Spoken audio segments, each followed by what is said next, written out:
தேவனுடைய பிரசன்னத்திலிருந்து இந்த சிலுவை தியான செய்திக்குள்ளாக உங்களை அன்போடு கூட வாழ்த்தி வரவேற்பது பாஸ்டர் டேனியல் ராஜாகிய நானும், பாஸ்டர் ஷீலா டேனியலும், பாஸ்டர் கிறிஸ்டி ஒலிவியா, எங்களுடைய அருமையான சன் அலன் பிரைட் பிராங்க்லின் அன்போடு கூட இந்த செய்திக்குள்ளாக வாழ்த்தி வரவேற்கிறோம்.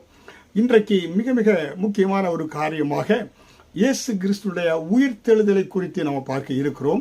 முக்கியமாக இயேசு கிறிஸ்துடைய உயிர்த்தெழுதல் இல்லை என்றால் கிறிஸ்துவ மார்க்கமே இல்லாமல் போய்விடும். புரியுங்களா? The resurrection of Jesus Christ is the cornerstone of Christianity. பாருங்க, இந்த கிறிஸ்தவத்தினுடைய அடித்தளமே அந்த மூளைக்கல்லே இயேசு உயிர்த்தெழுதினால்தான் கிறிஸ்தவமே ஸ்தாபிக்கப்பட்டது. கிறிஸ்தவத்தின் மேலே நம்பிக்கை வந்தது. கிறிஸ்தவமே உலகம் முழுவதும் அதை பின்பற்றுவதற்கு அது ஏதுவாக இருந்தது. Because it validates his divinity, fulfil his prophecy and demonstrate his victory over sin and death. பார்த்தீங்கன்னாக்க அவருடைய உயிர்த்தெழுதல் தான் என்ன செய்யப்பட்டதுனாக்க, அந்த உயிர்த்தெழுதல் மூலமாகத்தான் இயேசு கிறிஸ்து அவருடைய தெய்வீகத்தன்மை வெளிப்பட்டது. மரித்து உயிரோடு கூட எழுந்தார் பாருங்க, அவருடைய தெய்வீகத்தன்மை வெளிப்பட்டது. அது மட்டுமல்ல, இயேசு உயிரோடு எழும்புவார் என்று சொல்லப்பட்ட அந்த தீர்க்க தரிசனம், ஃபுல்ஃபில் ஹிஸ் ப்ரொஃபஸி, அவருடைய தீர்க்க தரிசனம் நிறைவேறியது.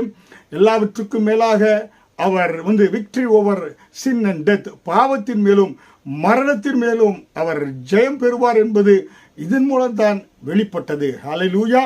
பாருங்க, எவ்வளவு பெரிய காரியம். ஒரு தெய்வீக மனுஷகுமாரன் தேவகுமாரனாய் பூமிக்கு வந்து மரித்து அடக்கம் செய்யப்பட்டு மூன்றாம் நாளோடு கூட தெய்வீக தன்மையாய் உயிரோடு எழும்புகிறார். அவரை குறித்து சொல்லப்பட்ட எல்லா தீர்க்கதரிசனங்களும் அவருடைய உயிர்த்தெழுதலை குறித்து சொல்லப்பட்ட தீர்க்கதரிசனம் நிறைவேறியது. அது மட்டுமல்ல, மரணமே உன் கூரெங்கே, பாதாளமே உன் ஜெயம் எங்கே என்று சொல்லி மரணத்தை விழுங்கினார் என்பது அதன் மூலமாக புலப்படக்கூடியதாக இருக்கிறது. ஹல்லேலூயா!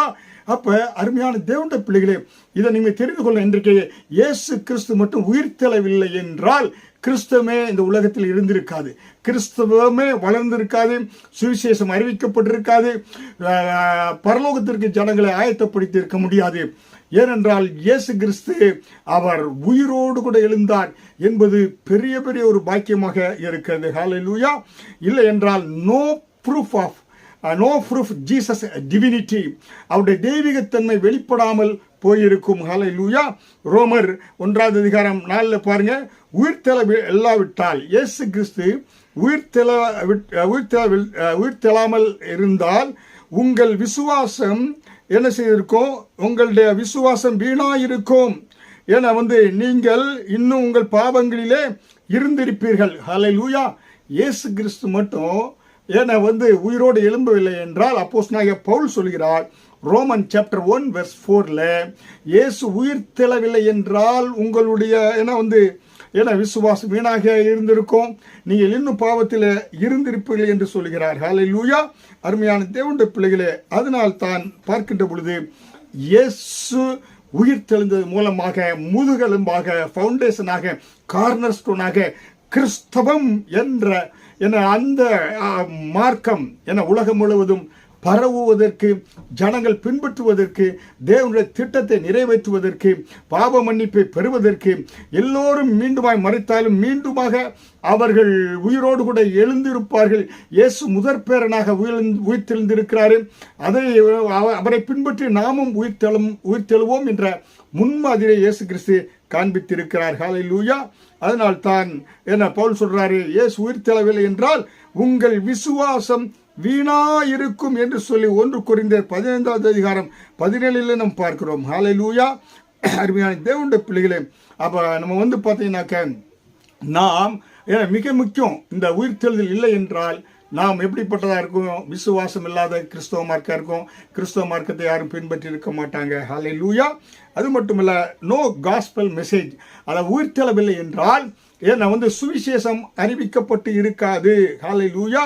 The early church preached the resurrection as the core of the gospel. அவங்க சுவிசேஷம், ஆதி திருச்சபையினுடைய அந்த அவங்களுடைய தூண், சுவிசேஷத்தினுடைய முழு ஆதாரமே இயேசு உயிர்த்தெழுந்தார், அதுதான் அது ஆதாரமாக இருந்தது என்று சொல்லி அப்போஸ்தலர் 2வது அதிகாரம் வசனம் 24 முதல் 32 பார்க்கலாம். Hallelujah. Acts chapter 2 verse 24 to 32 இதில் பார்க்கின்ற பொழுது சுவிசேஷத்தினுடைய அந்த நங்கூரம், அதனுடைய தூண் என்னவென்றால் இயேசு கிறிஸ்து உயிரோடு எழுந்ததுதான். ஹல்லேலூயா.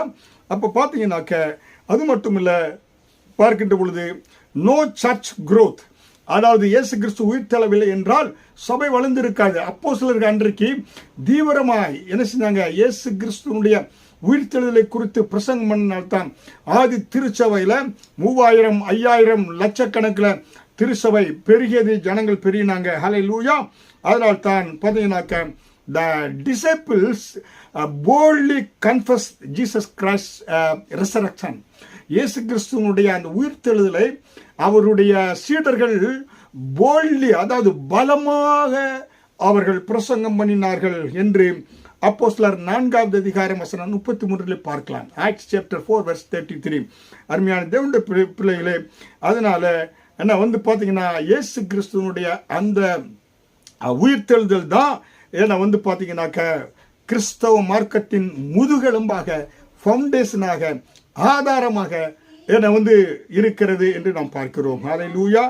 அருமையான தேவனுடைய பிள்ளைகளே, அதனால அப்ப உயிர்த்தெழுதலை நம்ம நிரூபிச்சிருக்கனா, அவர் தெய்வீக தன்மை உள்ளவர். அவர் மரித்தார் சிலுவையிலே, என மரித்தார், அடக்கம் செய்யப்பட்டார், 3ஆம் நாள் எழும்பி அவர் தெய்வீக தேவனுடைய குமாரன் என்று நிரூபித்தார். Proof of divinity. ஹல்லேலூயா. அது மட்டுமல்ல பார்த்தீங்கன்னாக்கா he is proof of power over the death and sin and death. ஏன்னா அந்த அவருடைய அந்த அவருடைய உயிர்த்தெழுதல் தான் பாவத்தின் மேல அதிகாரத்தையும் உயிர்த்தெழுதல் மேலே மரணத்தின் மேல அதிகாரத்தையும் அவர் என்ன செய்தார், ப்ரூஃப் பண்ணார் என்று நாம் பார்க்கிறோம். ஹல்லேலூயா. அதே போல ஃபுல்ஃபில்மெண்ட் ஆஃப் ப்ரொஃபஸி, அவருடைய குறித்து சொல்லப்பட்ட எல்லா ஓல்ட் டெஸ்டமெண்ட் ப்ரொஃபஸி எல்லாமே என்ன செய்தது, அது நிறைவேறியது என்று நாம் பார்க்கிறோம். இயேசுவும் சொன்னார்ல, ஏன்னா இந்த ஆலயத்தை இடித்து போடுங்க, 3ஆம் நாள் கட்டி எழுப்பேன் என்று சொன்னாரே, அந்த ப்ரொஃபஸியும் ஃபுல்ஃபில் ஆனது என்று நம்ம பார்க்கிறோம். ஹல்லேலூயா. அந்த உயிர்த்தெழுதல் மூலம் தான் ரட்சிப்பே ஜனங்களுக்குள்ளாக உண்டானது, சால்வேஷன் உண்டானது என்று நாம் பார்க்கிறோம். ஏனென்றால் மரணத்தை அவர் விழுங்கினார்ல, ஜனங்கள் இயேசுவை ஏற்றுக்கொள்கின்ற பொழுது மரணத்தை நாம் நித்திய மரணத்தில் இருக்கிறதில்ல, நம்ம என்ன செய்வோம், இயேசுவோடு கூட உயிரோடு கூட எழுந்து பரலோகத்தில் காணப்படுவோம் என்ற அந்த ஒரு நம்பிக்கை இந்த உயிர்த்தெழுதல் மூலமாக வந்தது என்று நாம் பார்க்கிறோம். ஹல்லேலூயா. அதனால without the resurrection the Christianity the foundation is invalidity. புரியுங்களா?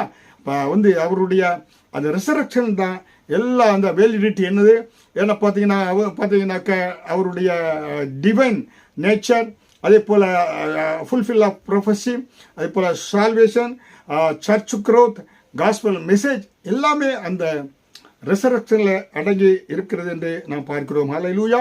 அருமையான தேவனுடைய பிள்ளைகளை, இன்று தொடர்ந்து நம்ம வந்து ஈஸ்டர் சண்டே வரை இந்த ஹோலி வீக்கில் அநேக காரியங்களை குறித்து தியானிக்க போகிறோம். அதனால் ஈஸ்டர் சண்டே வரை இயேசு கிறிஸ்துவின் உயிர்த்தெழுதல் குறித்து தியானிப்போம். ஆவலோடு காத்து கொண்டிருங்க. ஹல்லேலூயா. கர்த்தர் தாமே உங்களை ஆசீர்வதிப்பாராக. ஆமென்.